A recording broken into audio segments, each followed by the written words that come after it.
மாறலாம், காலங்கள் மாறலாம், ஆட்சிகளும் மாறலாம். ஆனால் கொள்கைகள் கொள்கைகள் மாறக்கூடாது. திராவிட கழகத்தினுடைய திராவிட முன்னேற்ற கழகத்தினுடைய கொள்கை பிடிப்போடு மத சார்பின்மையோடு இத்தனை ஆண்டு காலமாக இருந்து வந்த நமது அற்புதமான இனிய நண்பர்கள், பிசிக தலைவர், கம்யூனிஸ்ட் ஆட்சியினர், பிறகு காங்கிரஸார், பிறகு முஸ்லீம் லீக் சகோதரர்கள், இவங்களாம் என்ன பண்ணாங்க? நாங்கள் வெளியிலிருந்து ஆதரவு கொடுப்போம், எங்கள் ஆளுநர் ஆட்சி வந்து விடுமோ என்று சொல்லி நாங்கள் தமிழ்நாட்டை காப்பதற்காக என்று சொல்லி வெளியே இருந்து விட்டு பதவி என்று வருகிற பொழுது உடனடியாக தலையசைத்து ஆமாஞ்சாமி சரிசாமி என்று வந்து விட்டார்கள். பார்த்தீர்களா? இதற்கு பெயர் என்னவென்று சொல்வது?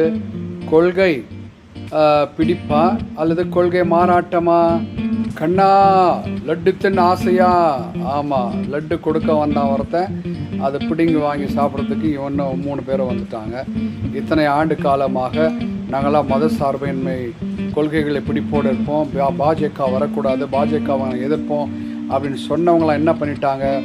பாஜகவினரோடு உறவு வைத்து கொண்டாடிய, தோள் கொடுத்து உறவு கொண்டாடிய, குசலம் விசாரித்து நண்பர்களாக இருந்து போன அந்த அதிமுகவினர் இவர்களுக்கு தாவேகாவுக்கு ஆதரவு கொடுத்த உடனே அவர்களோடு இவர்கள் இணைந்து கொண்டார்கள் என்று சொன்னால், நண்பனும் பகைவனாகலாம், ஆனால் பகைவனும் நண்பன் ஆகலாம் என்பது போல இப்பொழுது இவர்களும் பகைவர்களாக இருந்து நண்பர்களாக மாறிவிட்டார்கள்.